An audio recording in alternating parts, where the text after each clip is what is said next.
All right, hey guys, we're going to be visiting an island by a rabuyan1571. It looks like they have the Chinese architecture up as well as the huge temple. And to the left of the temple is a big balloon thing.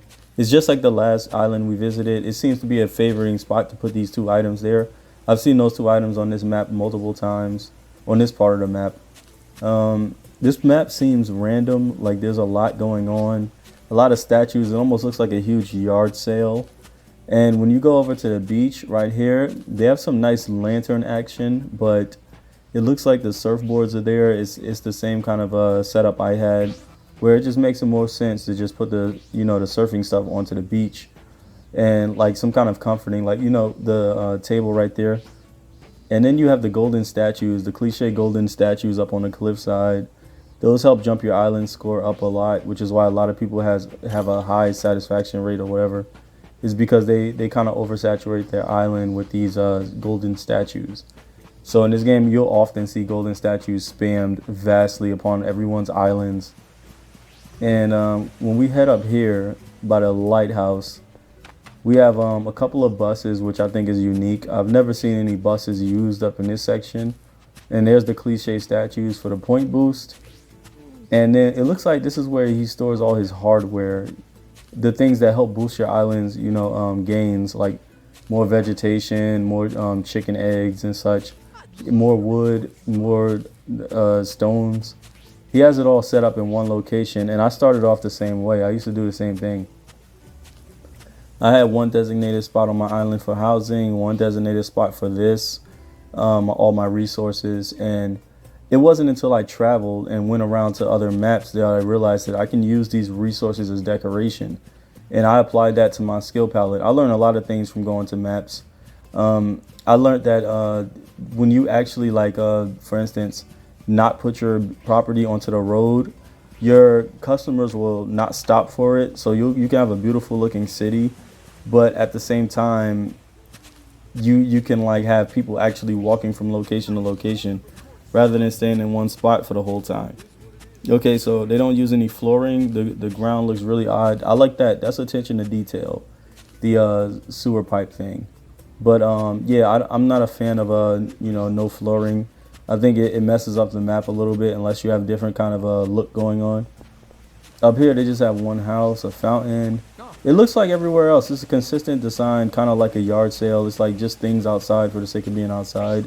And everyone has their own style, so I can't really like knock them for it. But yeah, this island, it seems pretty bare bones, basic. I'm not bad mouthing it. It looks like it's under construction. They have some neat ideas. I see I like this alley right here. I feel like this is gonna be more because the house gives it a neighborhood kind of vibe, but then you got buildings and an alley, and it kind of adds fullness to the map. So I really appreciate this path he has here. He just needs to lay down some flooring. And probably I would just get rid of that temple, honestly. Like it doesn't really do much for decoration. It takes up a lot of space unless you're really going for a specific look. And I would try to avoid to use it at all costs if it was just up to me. But yeah, it's not easy to. Okay, so he has his car. He has his car there. Another golden statue. I'm guessing for to let you know he lives here. And a mailbox, I respect that. The forklift and a barrel. Yeah, like I said, the setup is very like yard sale-ish. Like it's just things out for the sake of being out. And I'm gonna go to the strongest part of the map. Usually this is everyone's aria, the strongest part. And maybe he'll have something going on here. We have a nice building setup with the air conditioning unit on the outside. I like that. It adds depth to the level. Things outside, again, a piano, soda machine, like a yard sale. Let's see, he has bikes next to a house. That's pretty convenient for guests. I like the building setup. See, this gives that urban atmosphere I really like, and also having a house next to the house.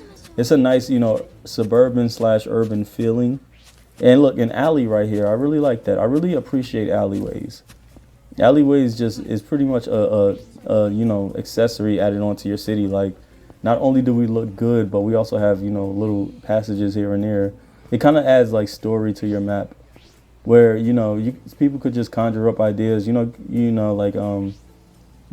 if scenarios, like, oh, you could just like build a story behind your map you know, put the blood splatter on the ground, some money on the ground, and make your map look like a crime happened there. Like, there's a lot you can do with this. And I really like this busy part of the street. It's like a mini Camarocho. I like the setup. And let's see what else we have here. No flooring still. And it's kind of unfortunate because it really does hurt the design when it's just all grass everywhere. It kind of like looks odd. Cafe Alps. Yeah, you know, the buildings are set up. I really appreciate it, but it's just there's a lot missing here.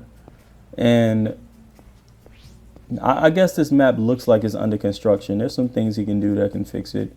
You know, you can plant some more bushes down there, put some more pathways, some tiles down.